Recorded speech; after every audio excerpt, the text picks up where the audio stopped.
All right, it's 1 o'clock. Let's go ahead and get started. Good afternoon, everyone. How's everyone doing today?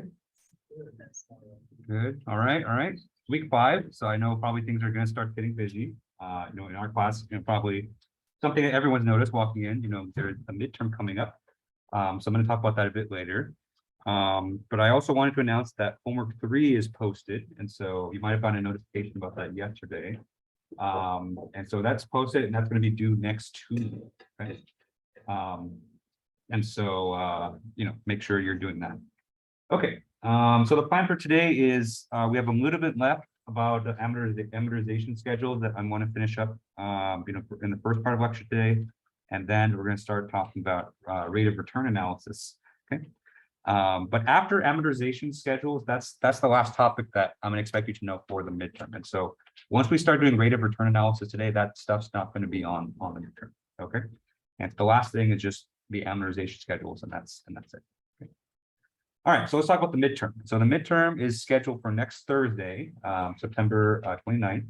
It is an in-class midterm, and so I expect everyone to be on campus on that day. And so there's no plans right now to offer the exam virtually. And so if you're not able to make that exam date, please let me know as soon as possible so we can arrange a makeup day for you. But other than that, everyone's going to take the exam here in class on September 20th. Okay. I did post a study guide this morning, and so if you go onto the page for week 5 onto Canvas, you'll see that I posted a study guide. And what the study guide goes over basically is, what I expect you to know for the exam. And you'll see the study guide kind of broken down into 2 sections. And so in the first section, it's all the conceptual information, that I expect you to know for the exam. And the second part, it'll describe, the types of problems that I expect you to do on the exam as well. Okay. And so what you can bring for the exam, you can bring a pencil, you can bring your calculator. I'm going to provide you with the compound interest tables, and so you don't have to worry about bringing that. And you can have one 8.5 by 11 sheet of notes, which you can write on both sides. Okay. And you can write it or type, it doesn't matter to me. Okay. And so, those are going to be the only materials you can have for the exam. Okay. And so, people always ask me, how, what's the best way to study for my exams? And so, my exams are kind of broken up. There's a big part of the exam, which is, short answer conceptual questions, like kind of what you've been seeing on the homeworks, the first problems in there. And then the second part of the exam is all problem solving. And so what I always recommend people is that for the conceptual parts, definitely look at the study guide. And so the study guide is going to go over all the conceptual information that I expect for you. Okay. And what you'll notice is that the study guide is written in terms of these learning objectives that I've been writing every day in class. And so, what if you go through the study guide and you can answer every single conceptual learning objective, maybe answer each of them in maybe 3 or 4 sentences, then you're in great shape for the conceptual portion. And then for the problem solving parts of the exam, the best way to study for those is to look over your past homeworks. Okay. And so, this is kind of the benefit that that we have, because I write the homework problems and I write the exam problems. And so they're going to be written in the exact same style. And so what I tell people is that if you can do all the homework problems and you really understand understand them kind of front and back, then you're going to be in great shape for the exam. And, you know, and I think the best way to do that is to just rework all the homework problems. And when I say rework, you know, I don't mean, you know, have the homework problem and just kind of read the solution. Because I think what can happen is that if you're just reading the homework solutions, you kind of trick yourself into thinking, oh yeah, you know, I knew that. Oh yeah, you know, that's easy. But then when you get onto the exam, when you don't have the solutions in front of you, then it becomes a lot more difficult. So what I always recommend people is that, you know, download just the homework PDF, just the problem set, and try to work through the problems, you know, from scratch, you know, without looking at the solution, and then check your work with the posted solutions after that. Okay. So the solutions for homework 1 should already be up. I'm hoping to grade homework 2s by sometime tomorrow morning, and so these after I grade those, then the homework 2 solutions will be up, and then homework 3, because it's due, you know, pretty close to the exam, I'm going to post those solutions on Wednesday morning, so you have that to study as well for the midterm. Okay. All right, and so that's all my announcements. So are there any questions on any of that or about the midterm or anything? Yeah. So pretty much just know how to do homeworks 1 through 3. Exactly. Yeah. Homeworks 1 through 3, you know, answer the conceptual questions on the study guide, and that's, I think you're pretty much set. Okay.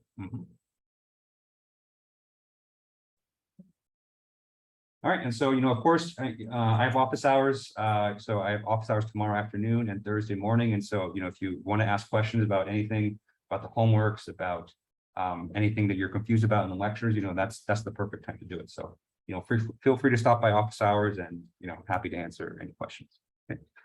Okay, so let's go ahead and get started. And so let's go ahead and pick up where we left off on last Thursday. And last Thursday, we were talking about amortization schedules.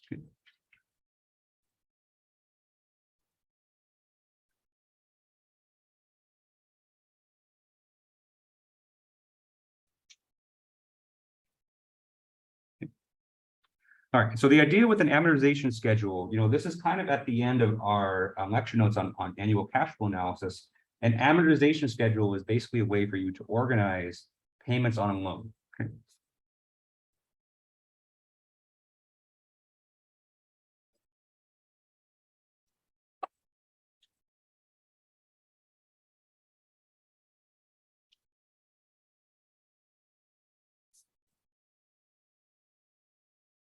Okay. And so one of the big benefits of an amortization schedule is that you can really break it down, you know, pay period by pay period, you know, whether that be month by month or year by year, and you can see how much of your payments are going towards the interest versus how much of your payments are going towards the principal, which is actually paying off the loan. Okay.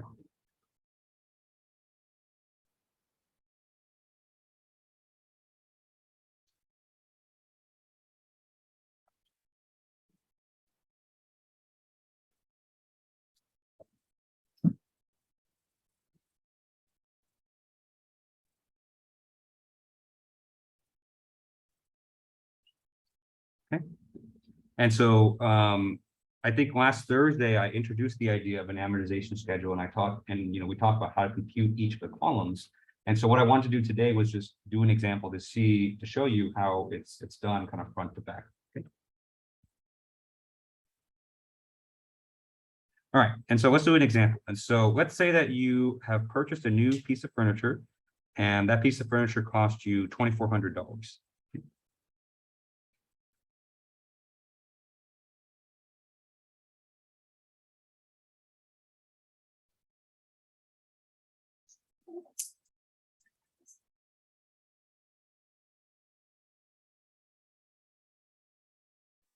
Okay. And so you decided to pay this back in installments to the furniture store, and the furniture store is allowing you to pay this back in 4 uniform monthly payments.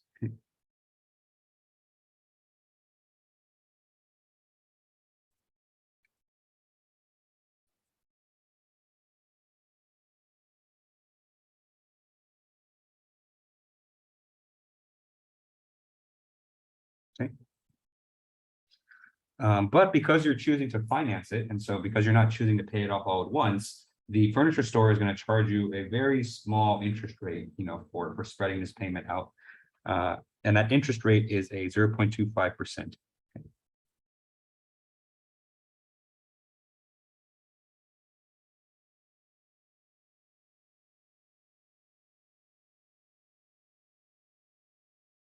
Okay. And so we're interested in the following.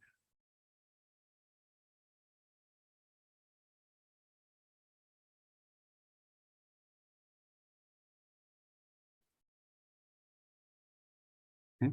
And so first, we're going to compute how much money you'll have to pay each month. And so we're going to compute the annual or the recurring payments.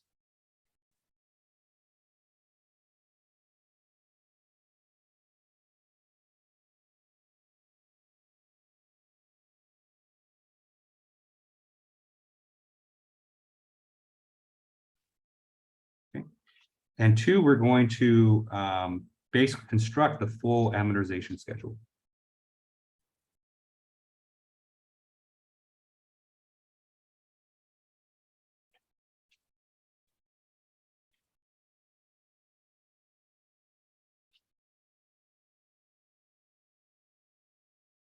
Okay.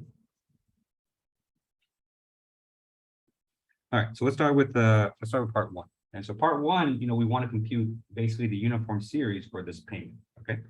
Because what we know from the problem is that we purchase a piece of furniture worth $2,400. Okay, and so that's going to be a P, because that's kind of like an initial cost that you're paying up front.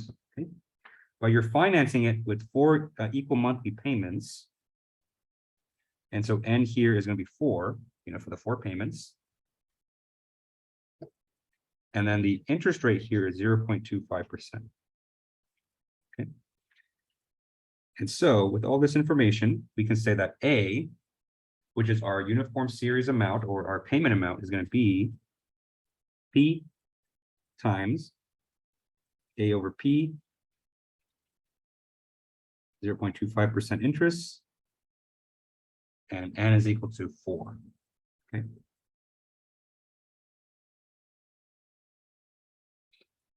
And believe it or not, 0.25% interest, there is a compound interest table for that. It's one of the first ones, if not the first compound interest table in the spreadsheet.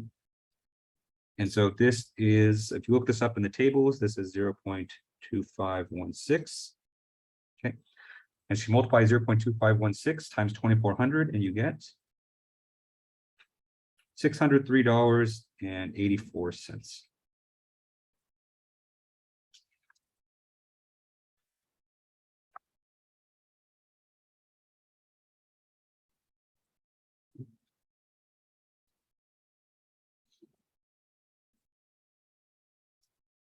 All right. And so over the course of the next 4 months, you're going to pay the furniture store $603.84. All right. And so part two, let's go ahead and construct the full amortization schedule.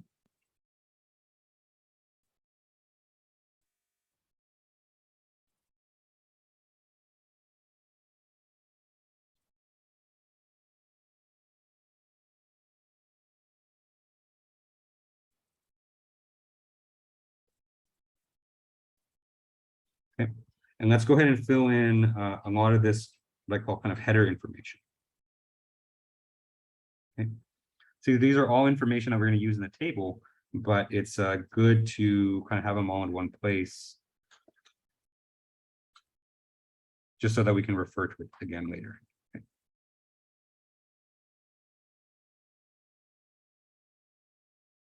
Okay, so there's 4 pieces of information that we need. All these pieces of information are either given to us in the problem, or we just computed it. Okay.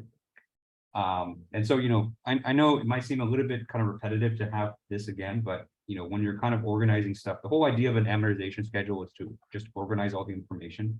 And so it's always good just to kind of repeat this stuff, just so you can just easily view it. Okay. All right, so our initial balance here. And so at the very beginning of the of the payments, we owe $2,400, because that's how much our furniture was worth. Our interest rate here was 0.25%. The number of payments that we have is 4. And then the payment amount, we just computed it, is $603.84.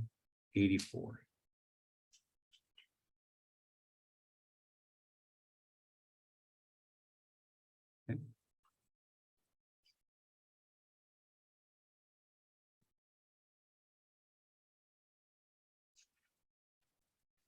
All right, so now let's go ahead and start filling in the table. Okay. And so remember if you kind of look back in your notes, there are 5 columns for the amortization schedule. Okay. And so the first we have the period. And so let me go ahead and fill in the rows for this. And so there's 4 payments. And so we're going to make 4 rows, 1, 2, 3, 4.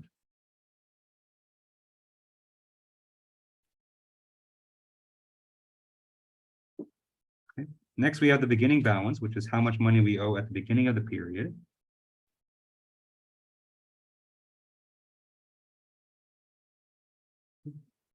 Next, we have the interest. And so the interest is the amount of extra money that we're paying in order to borrow the money.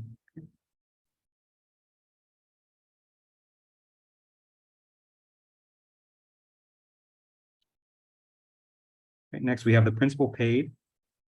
And so that's how much of our payments are actually going towards, reducing our debt or reducing our balance.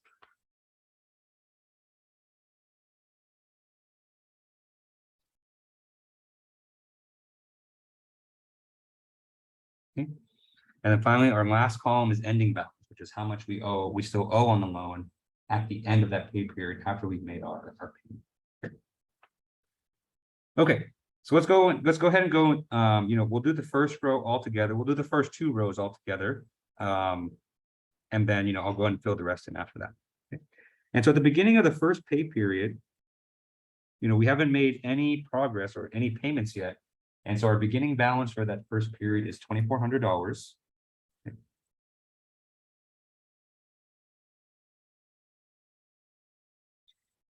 Okay, so next let's compute the interest. And remember, the way that we compute the interest is we take the beginning balance, we multiply it by the interest rate. Okay. And so basically the interest payments each pay period are going to be a percentage of whatever balance you have remaining. Okay. And so our interest rate here is 0.25%. And so if we take 0.25% of 2,400, so that's 2,400 times 0.0025, then what we get is $6. Okay. And that's 0.25% of 2,400.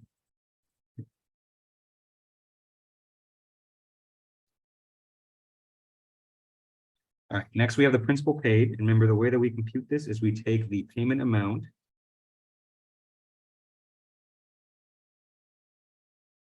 and we subtract the interest. Okay. Because remember, each month we're paying, what we're paying is $603.84. And so what we're computing here is how much of that $603.84 is actually going towards paying off our balance. Okay. And so for this first column here, we're going to have $603.84. And we're going to subtract the interest. And so the interest for this pay period was just $6.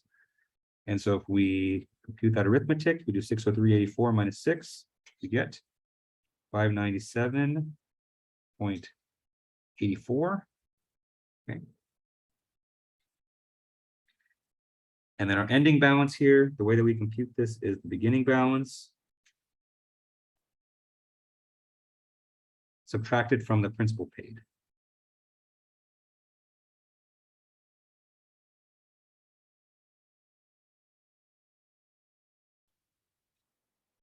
Okay. And so for this first row here, our beginning balance was 2,400. And our principal paid, we just computed it, is 597.84. Okay. And so if we do that, then we get 1802 and 16 cents. Okay.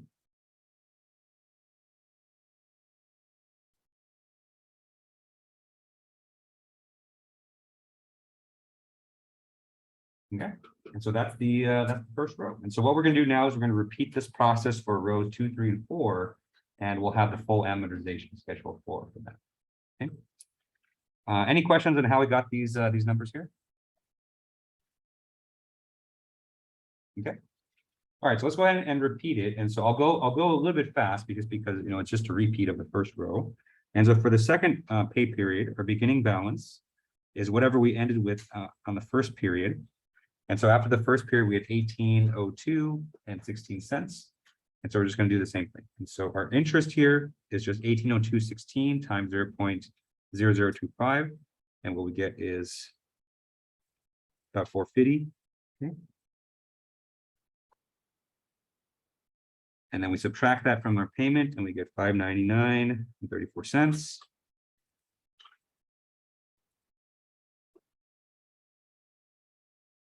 And then our ending balance for that pay period is $12.0282. Okay. All right. And so I'm just going to go ahead and go a little bit fast here just because, you know, we're a little bit short on time, but, you know, I would definitely encourage you to go back and kind of just verify all these calculations and make sure they're all correct. Okay.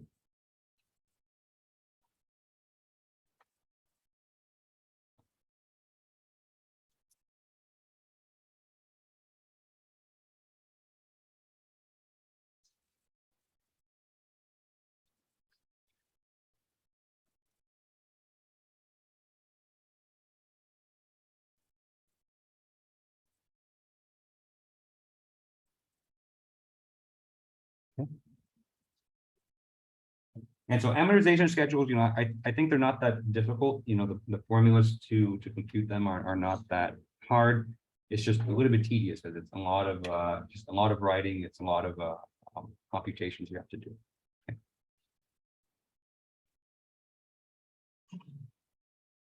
And so if you do everything correctly, you know, one way to kind of check your work is that the ending balance at the end of the last period should be about zero. And so in this case, you know, because the interest rate was so low, you know, we ended up with pretty much $0 there.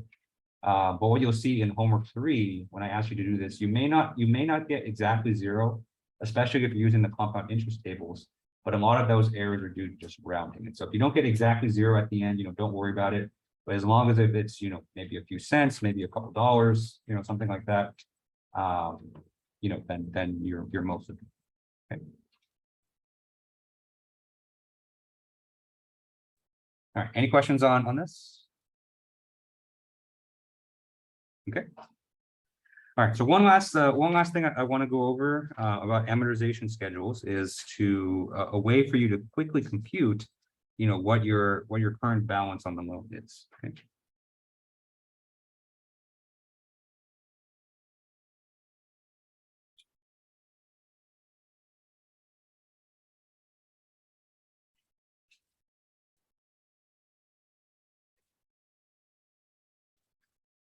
Okay. And so this is really useful because oftentimes, you know, if you take, especially if you take out a big loan, like a mortgage loan, like a car loan, and, you know, maybe you've made a certain amount of payments. So let's say you made, you know, 5, 10, 15 payments already. Maybe you're interested in learning, you know, how much you have left to pay on that loan. Okay.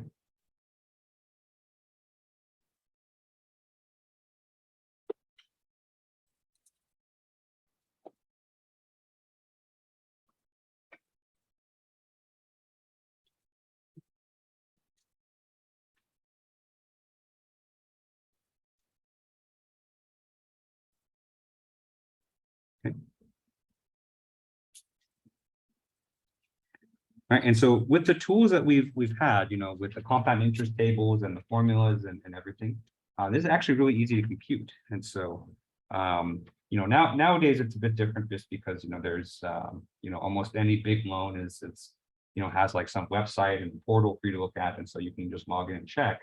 But if you ever want to check those calculations, make sure it's correct, you know, you can use this method here. Okay. And so an easy way to do it is to think of it as the current value or the present day value of however many payments you have remaining. Okay.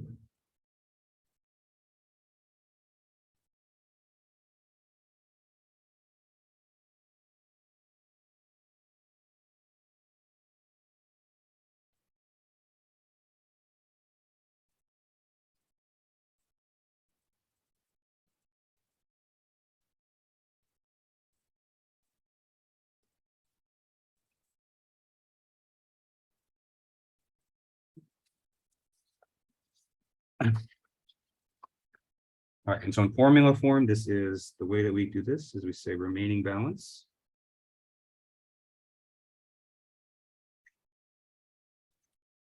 Okay, this is equal to. First, we multiply the or first thing we need is the monthly payment amount. Okay, so A here is the monthly payment amount. And then we're going to do a P over A conversion with the interest rate for the loan.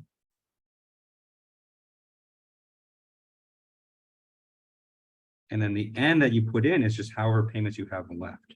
Okay. All right, so let's do an example. All right. And so, let's say, let's kind of go back to the previous problem where you have a loan of $2,400 and you've just made your first payment. Okay.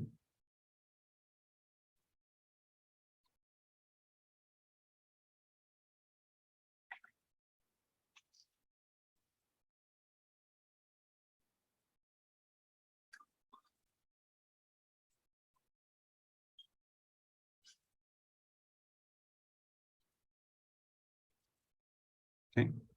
And so after you make your first payment, let's compute how much of the balance is remaining.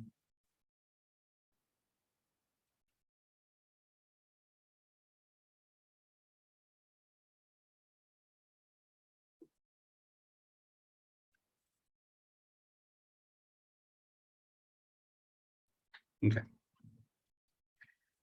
And so at this point, if you've only made one payment, the number of payments you have left is 3, right? Because there's 4 overall payments on this loan. And so you make 1, you have 3 left.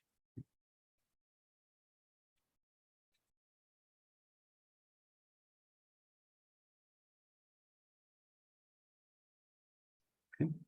And so the way that we can compute this, we can just use the formula above. Okay, so we're gonna have A, P over A.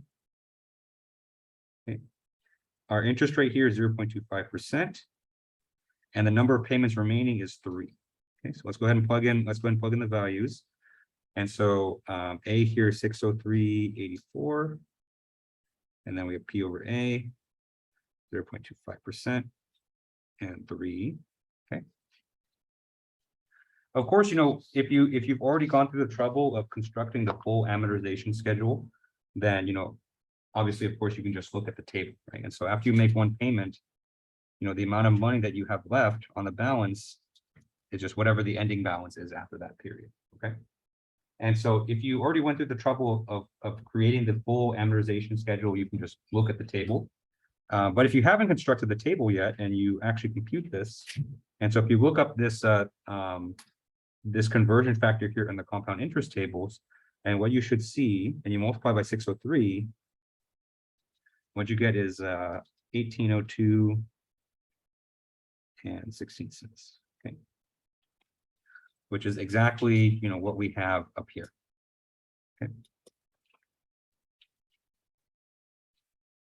And so that's kind of a nice way to compute that, in case you don't want to go through the full amortization schedule.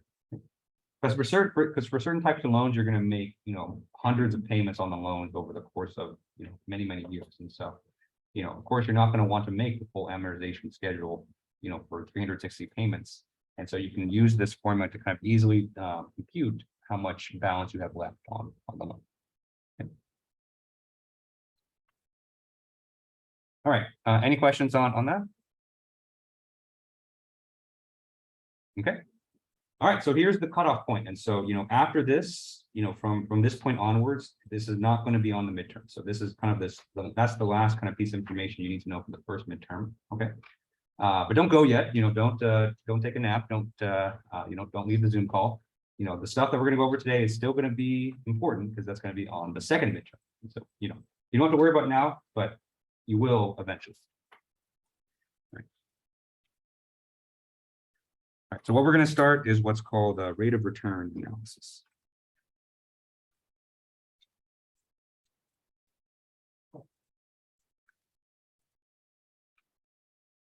Okay.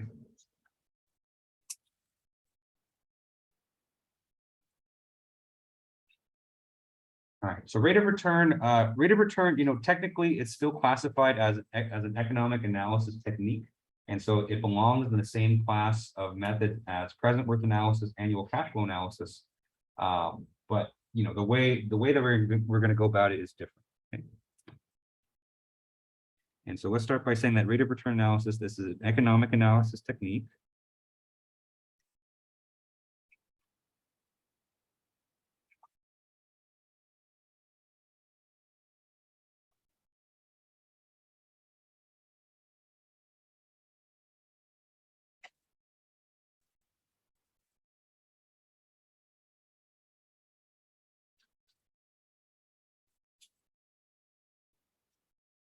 Okay.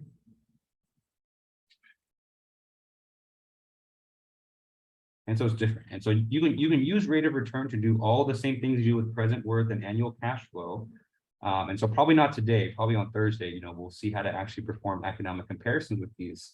And so the idea is the same. It's just the calculations we're going to do are different. And some people think, a bit more tedious, but that's, I think that's up for subjectivity. And so the main difference with rate of return is that this is going to be the first time that I'm not going to give you an interest rate in the problem. Okay?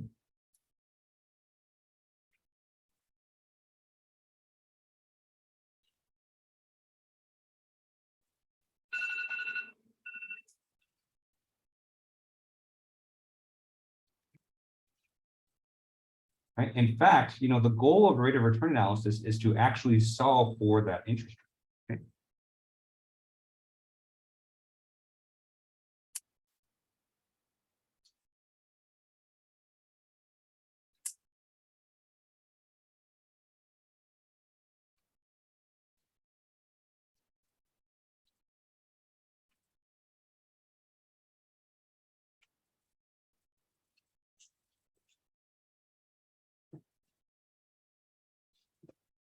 Okay. And so the way these problems work, kind of in a nutshell, is that you're going to be given a set of cash flows, and so it's either going to be in the form of a cash flow diagram, or of course it's going to be written in the problem. And then what you're going to do is you're going to compute the interest rate that makes those cash flows kind of all work out. Okay.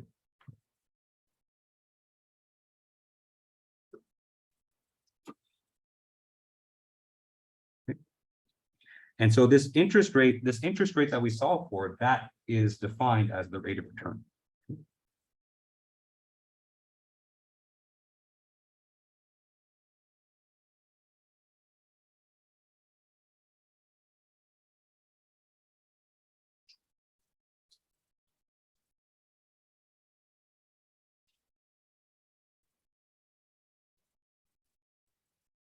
Okay. And so the reason, we call it rate of return, so this type of analysis is quite popular for investors. And so a lot of times investors are, they're interested in seeing, how much money they're making on their investments, okay, either on stocks or other stuff. And so what they do is they compute, what the interest rate is, based on how much money they invested, how much money that they're earning from it. And then they use that interest rate to kind of judge how good their investments are doing. Okay. All right, so let's do just a very simple example, just so you can get the idea. Okay. And so let's say that we have a loan, and so let's say that a loan of $5,000. This loan is paid back in 5 equal monthly payments of $1,252.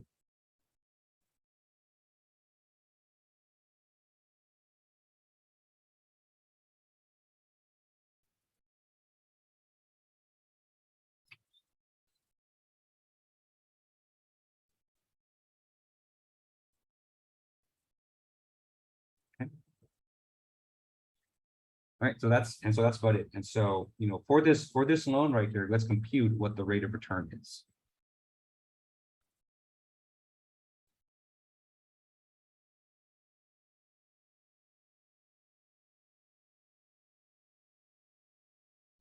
Okay. All right, and so to help us visualize this, let's go ahead and draw the cash flow diagram.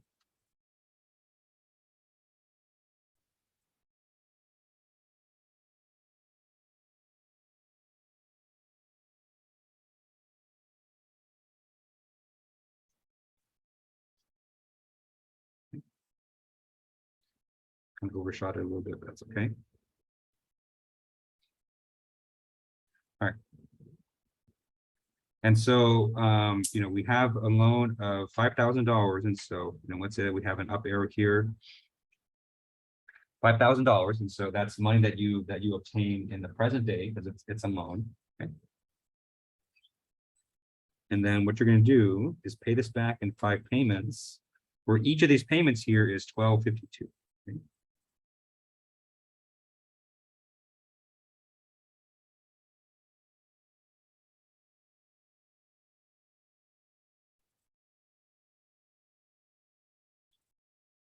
Okay.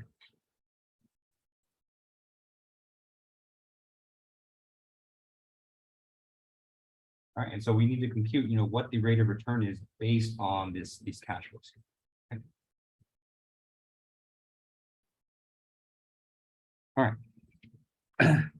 And so let's go ahead and set up an equation where we can solve for the interest rate. Okay. And so there's a lot of different ways we can do this. And so, and I'll go over those different ways in a second. And so, you can kind of choose your favorite way. But the way that I personally like the most is I like to compute the net present worth of this of all these cash flows and then set it equal to 0.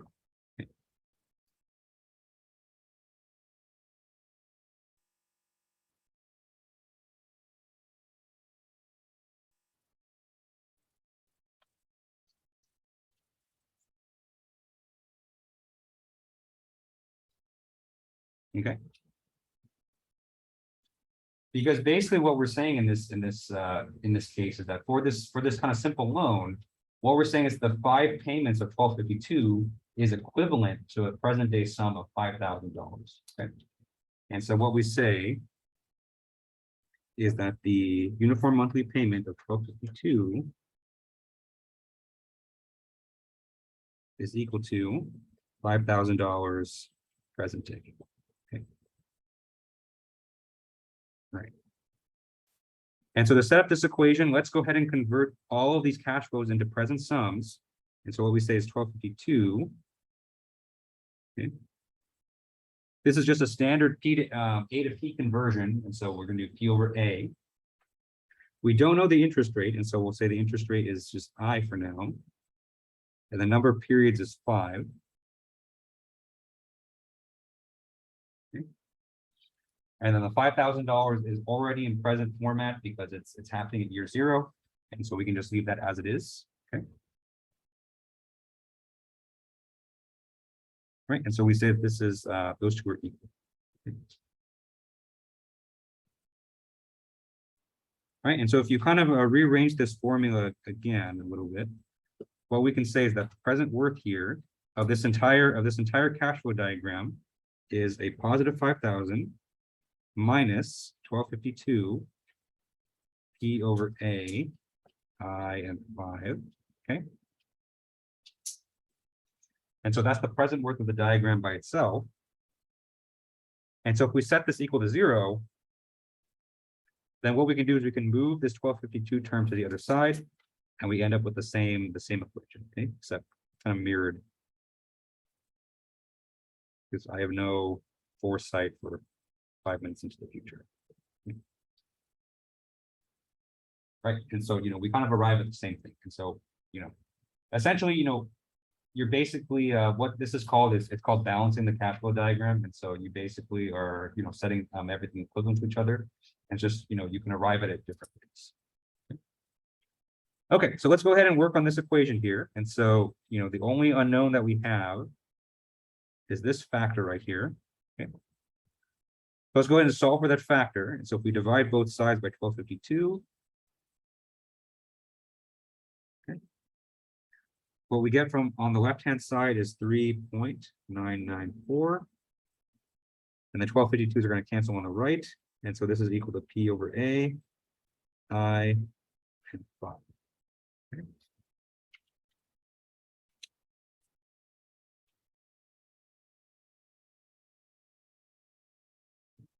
And so what we know is that, in order for this cash flow diagram to be balanced, then our conversion factor has to be 3.994. And so what we can do from here, it's a little tedious, is we can search, okay?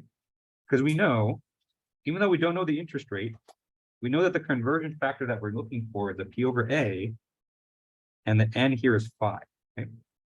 And so what we can do is we can use this information as well as this information to look in the to search through each of the cash flow, to search through each of the compound interest tables to see which interest rate has this conversion factor. Okay?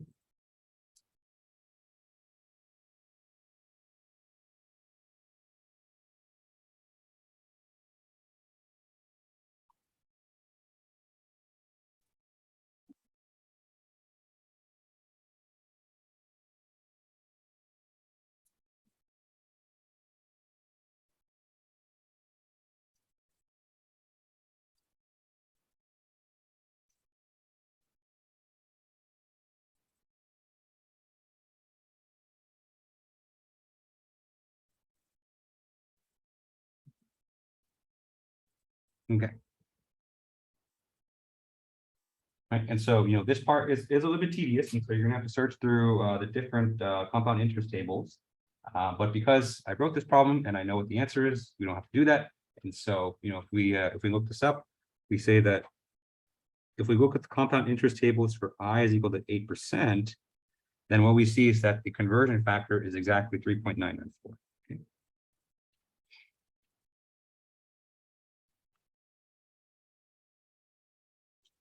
Right, and so by searching through the compound interest tables and looking at the one with I is equal to 8%, then we're able to find that exact conversion factor. Okay.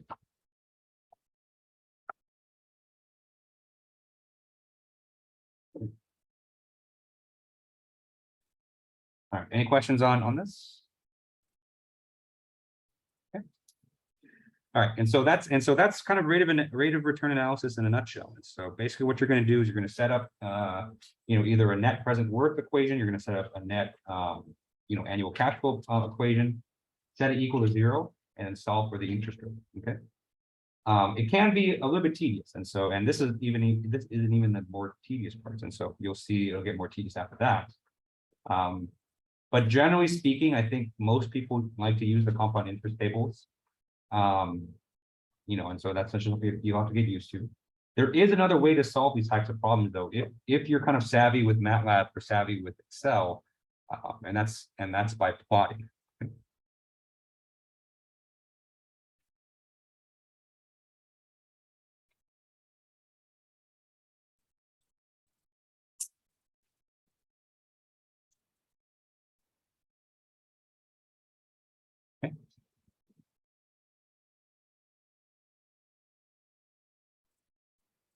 Okay. And so I'll just go over this kind of fairly quickly, because I think, even if I go over it, I think usually not that many people like to do this, but, if you do enjoy typing MATLAB, if you do enjoy doing Excel, I think you'll probably enjoy this too. Okay.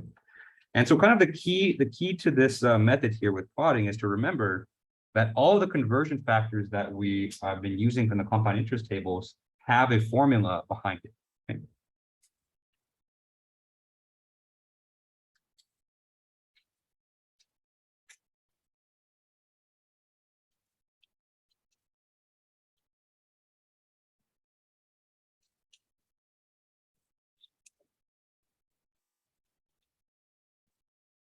Okay. And so let's do the same equation from last time. Okay, so let's say that present worth is equal to a positive 5,000 minus 1,252 P over A, I and 5. Okay. And so what we can do is that, for this conversion factor right here, we can input the formula representation for this conversion factor. Okay.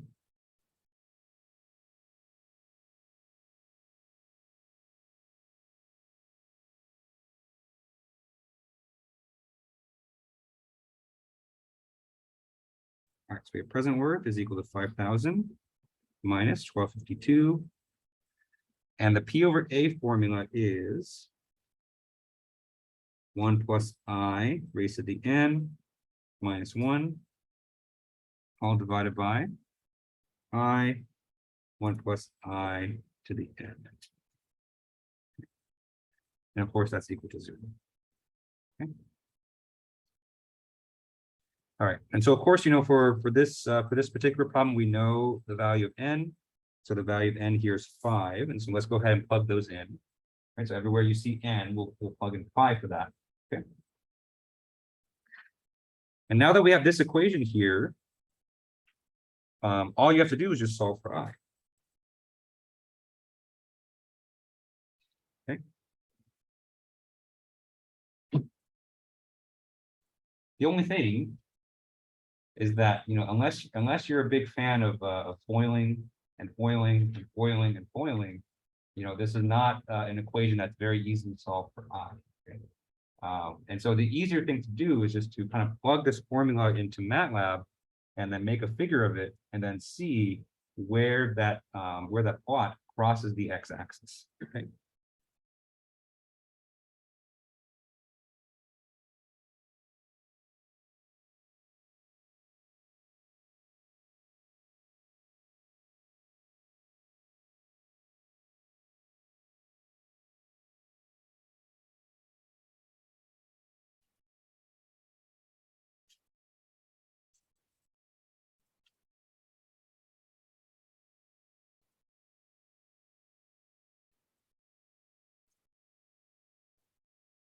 Okay. All right. And so I'm not going to write out the code for you, although if you want to look at the code, then it is in the lecture notes. Okay. But what you should see if you plot this formula, and so this is kind of the 0 point here. Okay. Okay, the line should look something like that. And what you see is that this is 0 0.08. So on and so forth. Okay. And so the x-axis here is I, and the y-axis here is present worth. Okay.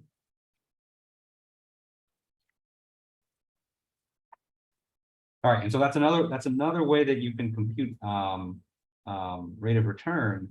If you like to write MATLAB code and make figures and things like that. Okay. And what you'll see actually, in a bit, once we start doing more complicated problems, you'll actually get a more accurate solution this way than using compound interest tables. It's just that, it requires you to kind of boot up MATLAB, write some code, make sure the code kind of matches up with your formula, and then, reading the plot from there. Okay, some people find it easier just to use the table, which we'll talk about, more in depth in a second. Okay, any questions on this? Okay, all right, so let's go ahead and talk about kind of more different ways to compute rate of return.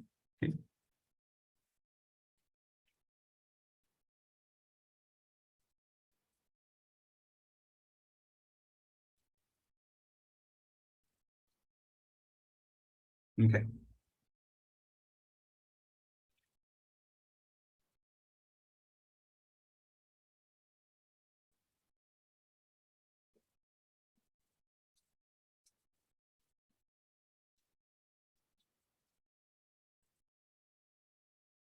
Okay. And so previously, in the last problem, the way that we computed rate of return was we computed the net present worth and we set it equal to 0. Okay.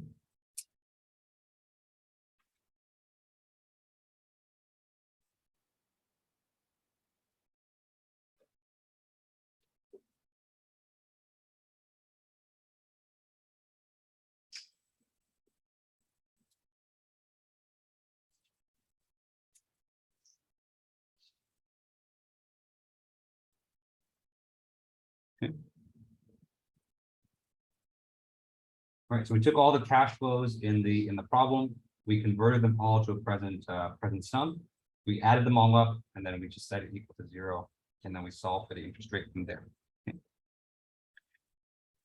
And so that's not the only way that you can compute rate of return. Okay.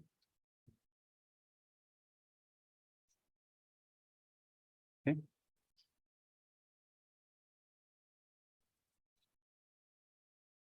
So some of the other ways that you can do are, you can form this ratio, and so what you can say is the present worth of all the benefits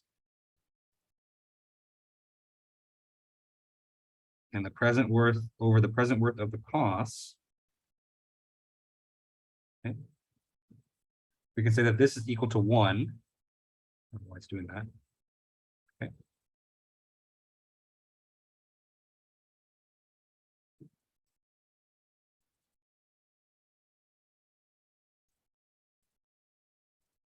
Another way you can do this is you can do this with annual cash flow analysis. And so instead of converting everything to a present sum, we can convert everything to a uniform series. And so what we can say is that the EUAB minus the EUAC. Okay. And so remember, that stands for equivalent uniform annual benefits and equivalent uniform annual costs. Okay. And so, of course, this is equal to the EUAW, which stands for the equivalent uniform annual worth. And we just set that equal to 0. Okay.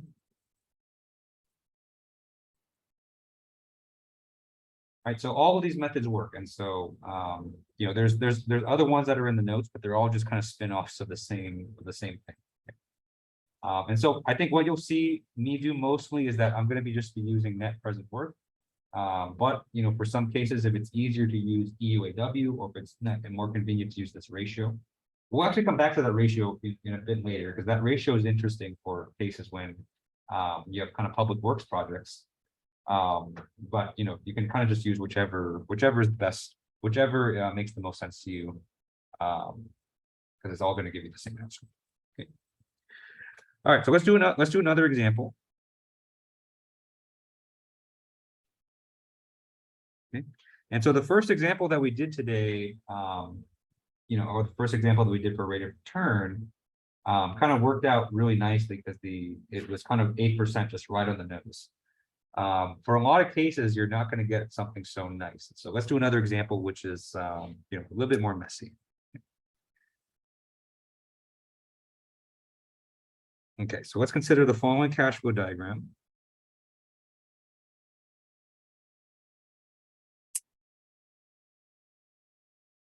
Okay, so we have 9 periods.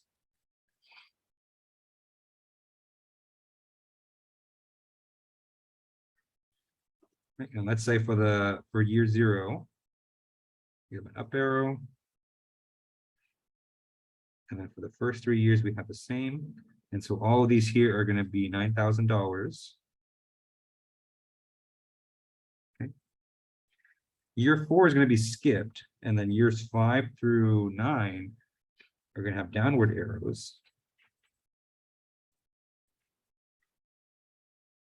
And these have a value of 8,316. Okay.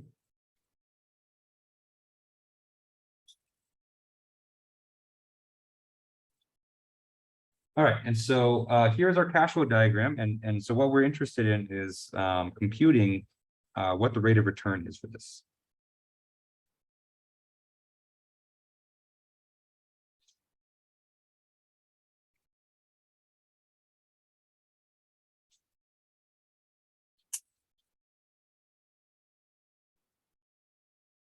Okay. All right, so I'm going to solve this problem same way as I did before, and so I'm going to set up a net present worth equation. Okay.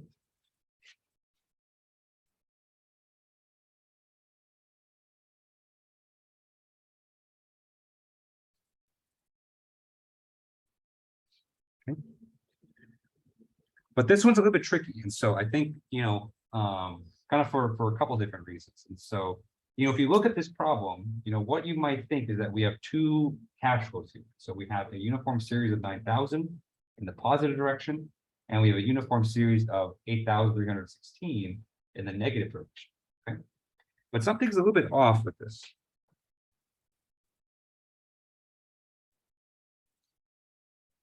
Okay.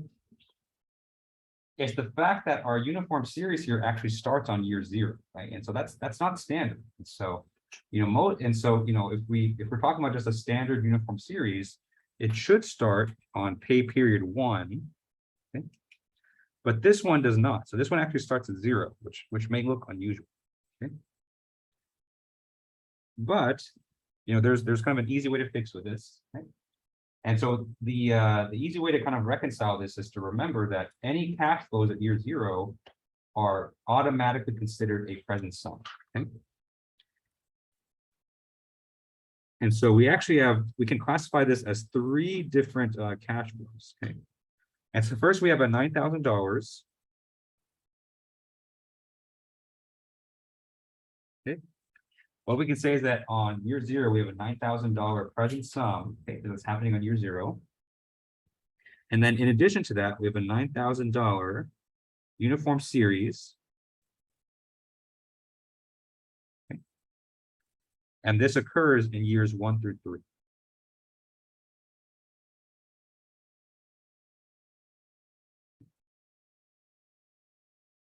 Right, and so that first part of the diagram that some people think is a uniform series for 4 years, it's actually broken up into 2. So we have a $9,000 present sum because that occurs in year 0, and then we have a 3-year uniform series, from years 1 to 3. Okay.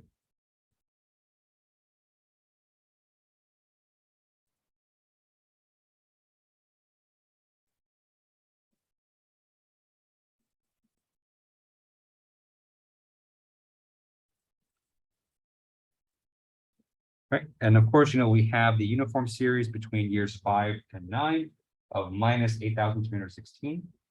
And of course, because that one is a uniform series that, that starts later, this one is a non-standard. Okay. And so when we convert this entire cash flow diagram to present sum or present worth, then we have to do multiple conversions for that last one. Okay.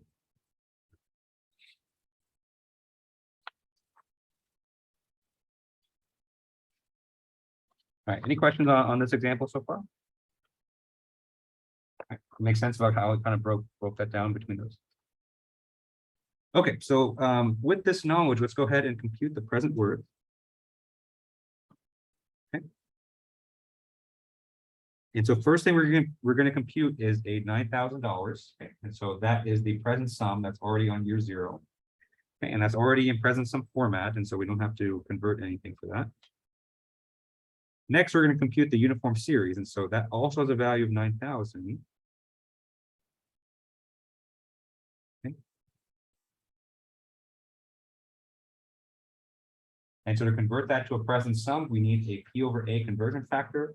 The interest rate is unknown. That's what we're solving for. So we'll leave it as I, and then we have this going on for 3 years. Okay.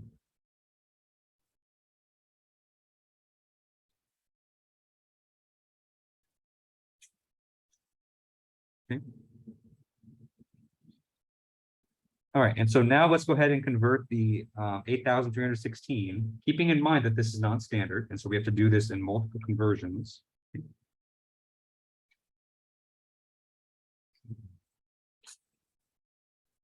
Okay.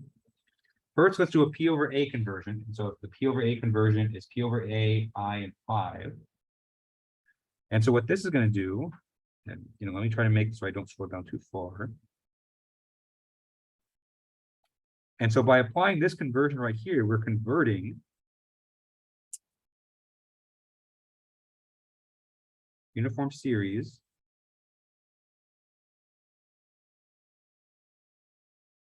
into a single cash flow or lump sum on year 4. Okay. Right. Remember the standard for uniform series is that it always occurs on year 1. So if we have a uniform series of 5 periods, then when we convert that to a P, we actually put that on the year before it starts. Okay. And so the year before it starts is year 4.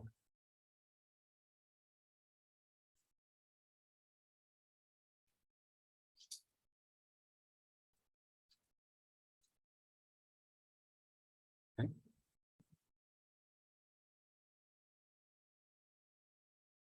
And so now, after we've done that conversion, we have a single lump sum in period 4.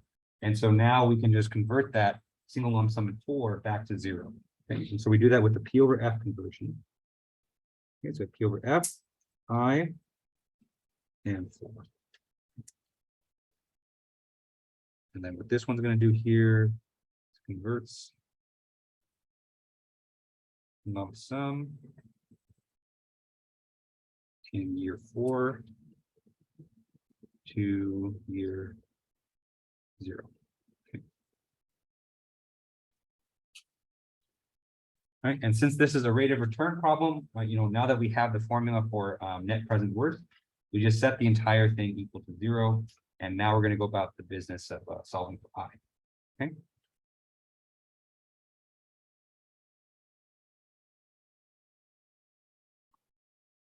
All right.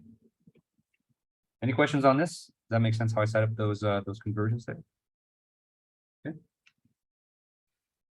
All right. And so, if we compare this to the first problem where, the first problem we did for rate of return, we only had one conversion factor to look for. Now we have 3. And so, we have to kind of change our approach a little bit because, we can't just solve directly for the conversion factor, because we have one equation and 3 of them. Okay. And so the way that these problems are solved is kind of basically like a guess and check approach.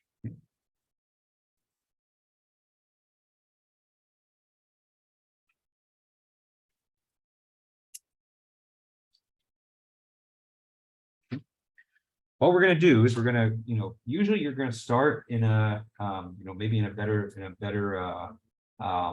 you have some kind of idea what the interest rate could be. But if you have no idea what the interest rate could be, you kind of just have to start at the beginning. And so let's set I is equal to 1, compute the present worth, and see how close we are to 0.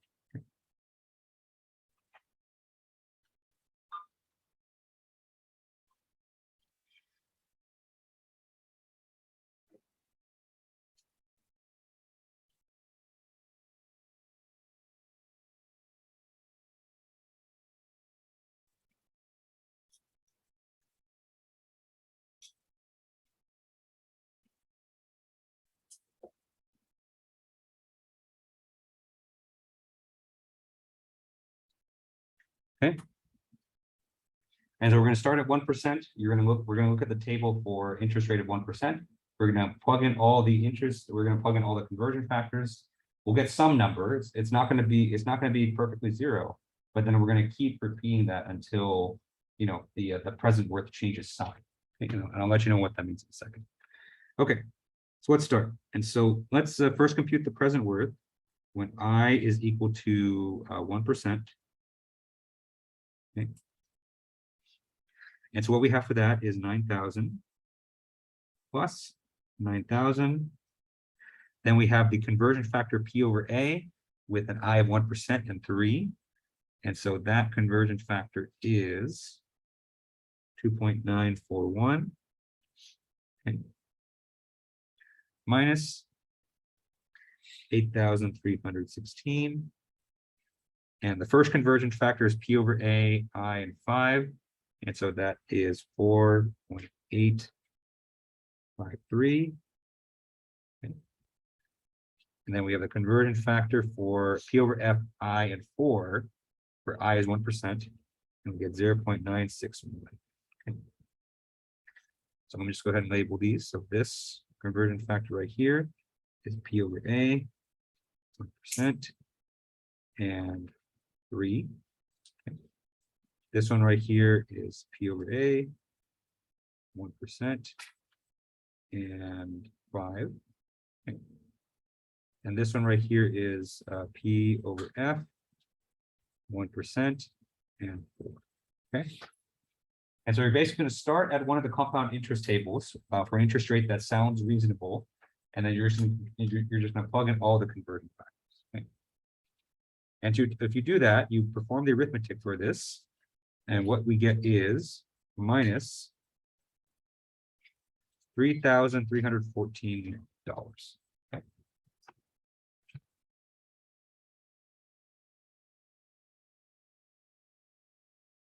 Okay. Remember, what we're aiming for here is a present worth of 0, and so 3,314. We're not there, and so we're gonna have to try out different stuff. Okay. All right, so let's try the present worth when I is equal to 2%, and so we'll go up by a full percentage point. Okay. All right, so let's go ahead and plug in. So we have 9,000 plus Sorry about that. Plus 9,000. And then with a P over A, 2% and 3. And so that is 2.884. Okay. Minus 8,316. And then we have the P over A, 2% and 5. And so that is 4.713. Okay. And then finally, we have the P over F factor. So P over F, 2% and 4. And so this is 0.9238. Okay. Okay. And so we've looked up all those values for I is equal to 2%. And so if we perform the arithmetic for this, what we get is a present worth of minus 1,250.78. Okay.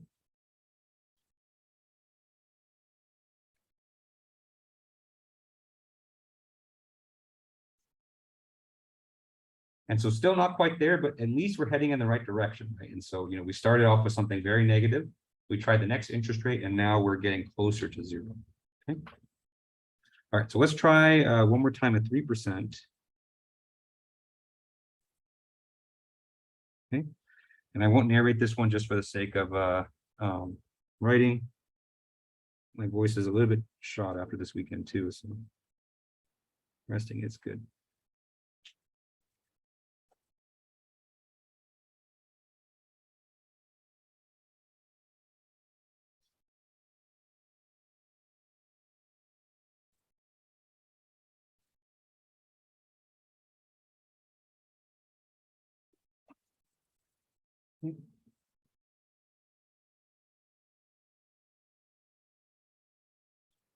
Right, and so that's the result, and that's all the numbers that we have for I is equal to 3%.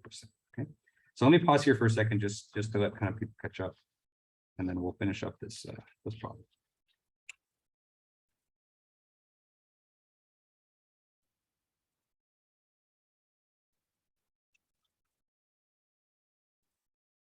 Okay. All right, so the reason I'm stopping here is that, if you notice, the present worth that we compute at 2% is a negative number, but the present worth that we computed at 3% is a positive number. That means in between here, the only way for the present worth to kind of make that transition was for it to cross over 0. Okay. And so the rate of return plots that I was showing you earlier, the line can't teleport, and so there's no discontinuities in the plot. And so if you go from positive to negative, or negative to positive, that means we must have crossed 0 at some point. Okay.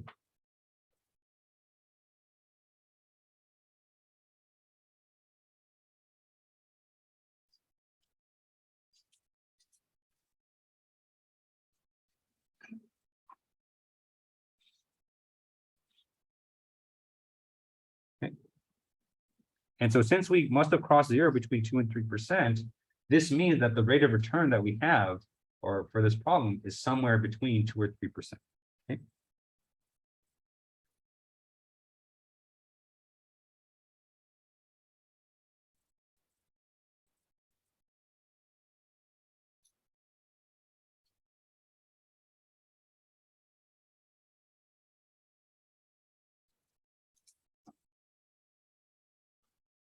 Okay. It's almost like treasure hunting, So looking for the right interest rate. Okay. And so, how can we go from this information here, knowing that it's between 2 and 3%, and we know the present worth at 2 and 3%. Okay. Can we use this information to actually compute the real rate of return? And so the answer is yes. And so we're going to use a technique that you probably learned in thermodynamics, if thermodynamics is still taught the same way as 10 years ago when I took it. And so that's going to be interpolation.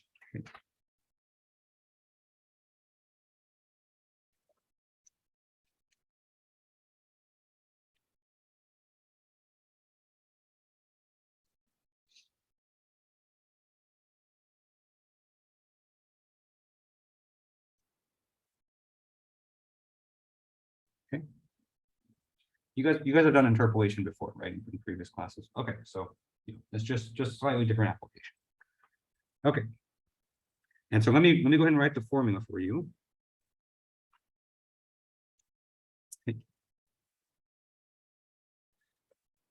And so what we're computing here is the IRR. And so IRR stands for internal rate of return.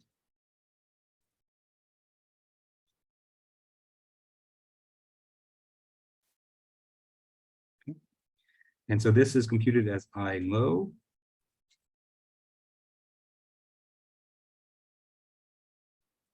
I low being the lower of the two interest rates plus I high minus I low. Okay. Okay. Multiplied by 0 minus PW low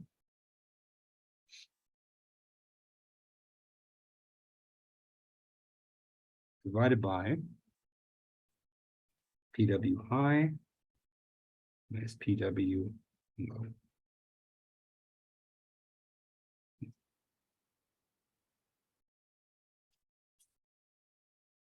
Okay.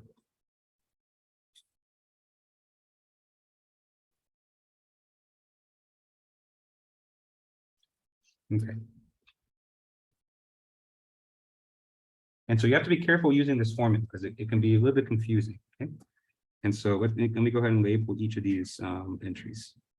And so I low, of course, this is the lower of the interest rates.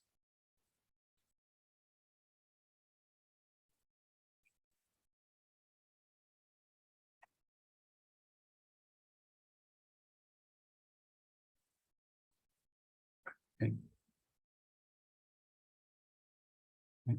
PW low is not the lower of the two present worths. It's the present worth associated with the lower interest rates. Okay.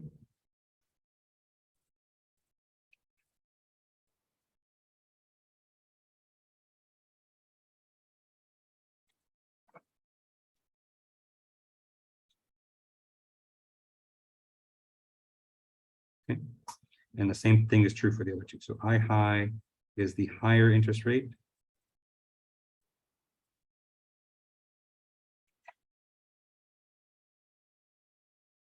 Okay.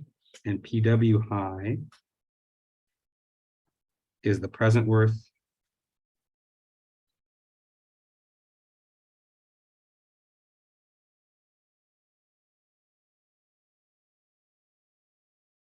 I high. Okay. Because you might have some situations where the higher interest rate gives you a negative present worth, but the lower interest rate gives you a positive present worth. Okay. And so make sure you don't get these two messed up, otherwise you're going to get the wrong answer. Okay. Okay. And so for this example,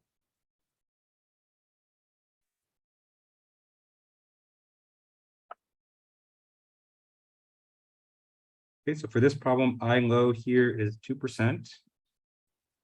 PW low is minus 1250.78. Okay. I high here is 3%, and PW high is $620.45.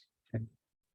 And so here it kind of worked out where the lower interest rate had the negative present worth and the higher interest rate had the positive present worth, but it doesn't always have to be like that. Okay. Okay. And so let's go ahead and plug into this formula. Okay, so IRR here is going to be 2% plus 3 minus 2 times 0 minus P low. And so that's going to be minus negative 1250.78 divided by 620.45 minus negative 1250.78. Okay.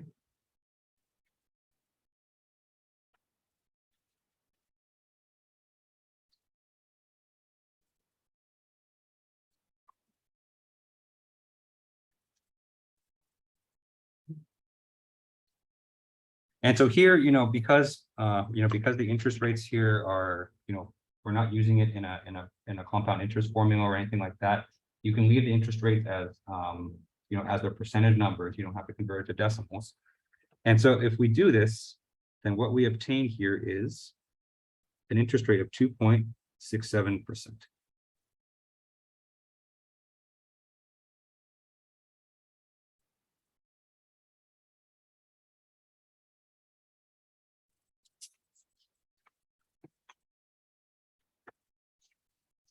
Okay.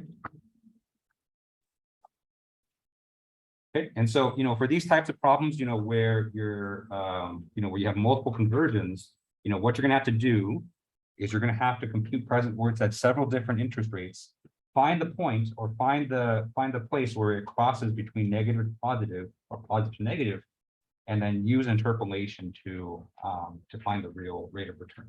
Okay. And so it's a kind of a several step process, a little bit more tedious than present worth or annual cash flow. But it's a different kind of problem. All right, any final questions on this before we wrap it up for today? Okay, all right, and so that's it for today. And so remember, homework 3 is posted, so definitely start working on that. And take a look at the study guide when you have the chance as well. And so the study guide will help guide your study. Okay. All right, and so thank you everyone for coming today. Hope you guys enjoy the rest of your afternoon. Thankfully, the weather is getting nicer, and I will see you all on Thursday.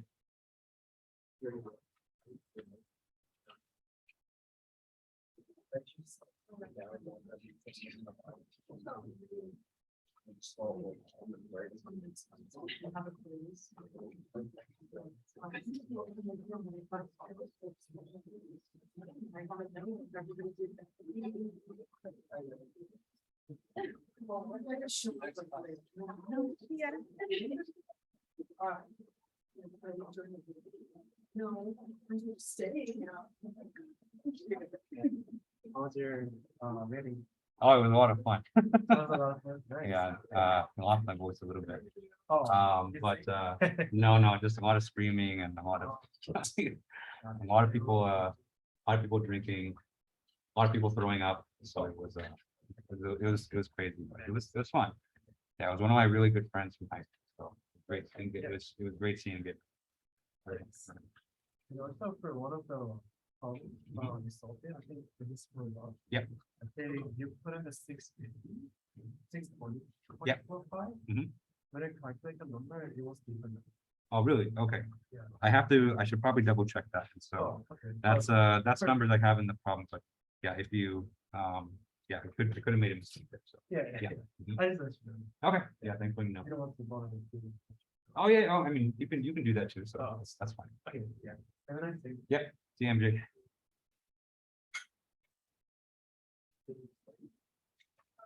Yeah. All right, any final questions from Zoom?